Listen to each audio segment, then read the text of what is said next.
The room feels suddenly smaller when he answers the question. That simple question everyone wants to ask, but few dare to voice aloud. How many people have you killed? Richard Kuklinski doesn't blink. Those massive hands that have ended lives with everything from cyanide to bare fingers stay perfectly still. When he speaks, it's with the casual tone of a man discussing his grocery list. More than 100. No pause, no downward glance, just cold fact, stated plainly. The interviewer's pen hovers over the notepad as he asks the next inevitable question. How do you feel about killing? This time there's the briefest hesitation, not from guilt or discomfort, but as if he's genuinely considering how to explain color to a blind person. I don't. In later interviews, he'll phrase it differently. Nothing haunts me. Not the terrified faces. Not the desperate pleas for mercy. Nothing. This is the reality of Richard Kuklinski, the Iceman. A man who could execute a contract killing before lunch and carve the Thanksgiving turkey that same evening. A man who stored human remains in industrial freezers like cuts of meat. But the most disturbing truth isn't what he became. It's how he got there.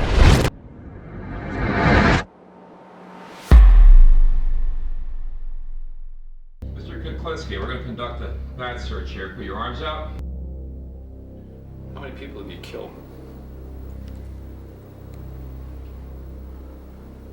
Oh, an approximate guess.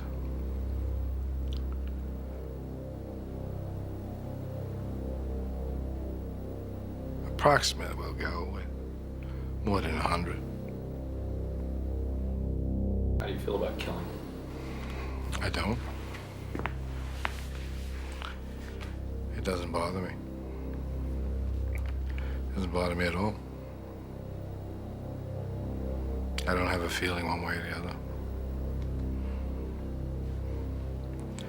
I think if I had a choice, I wouldn't. New Jersey, 1941. The stale beer and sweat smell of the apartment hangs heavy as 6-year-old Richard presses himself into the corner. His father stumbles through the door, belt already unbuckled.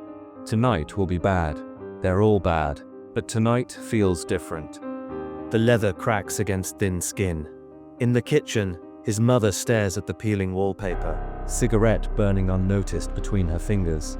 When little Stanley doesn't get up afterward, their father mutters about clumsy kids falling downstairs. The policeman nods, tips his hat, and leaves. In that moment, young Richard learns his first terrible lesson. Violence works. School offers no refuge.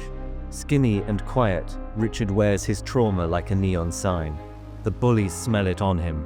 One autumn afternoon, 6 boys trap him behind the bleachers. Their laughter echoes as fists and knees find soft targets. That night, Richard doesn't go home. He finds a length of lead pipe in the junkyard. The next morning, he waits near the bike racks. When the ringleader appears, Richard moves with terrifying purpose.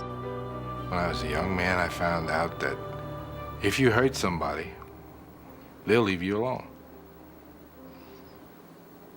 Good guys do finish last. When I tried to leave everybody alone, just do my own thing, everybody just wanted to hurt me.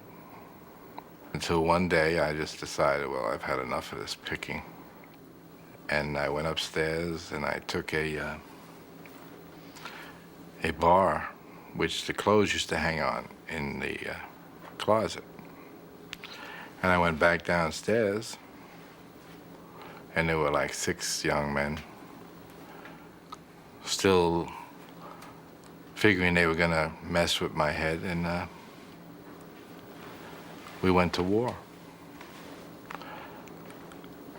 To their surprise, I was no longer taking the beating. I was giving it.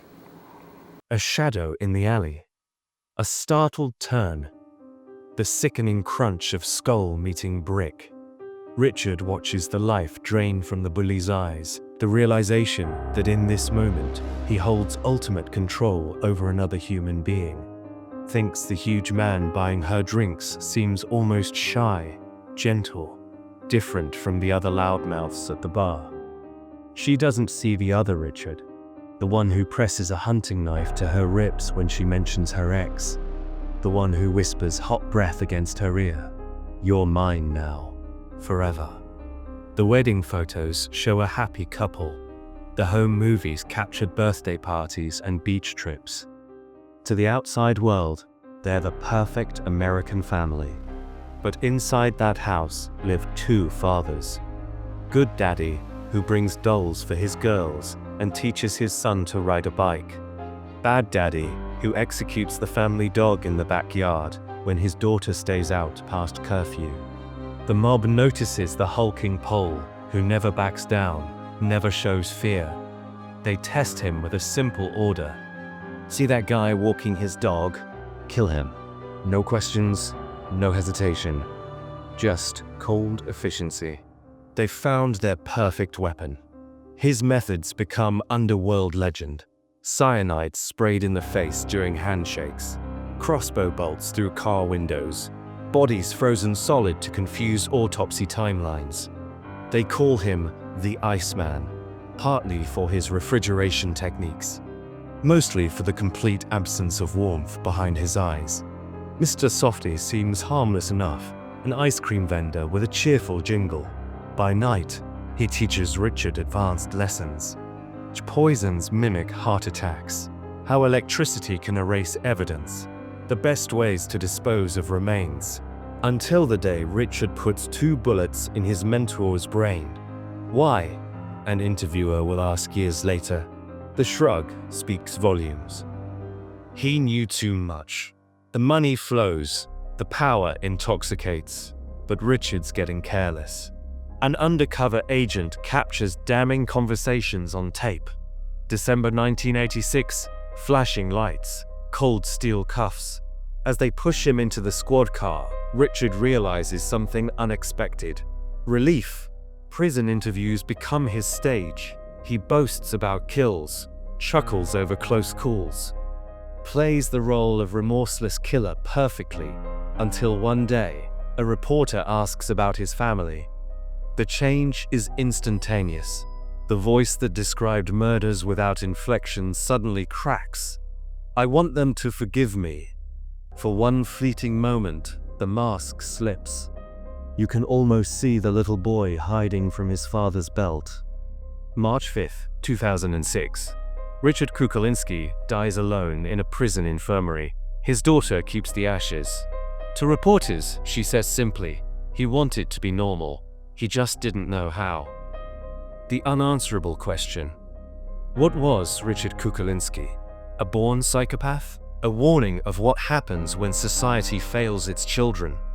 Perhaps the most terrifying answer is this.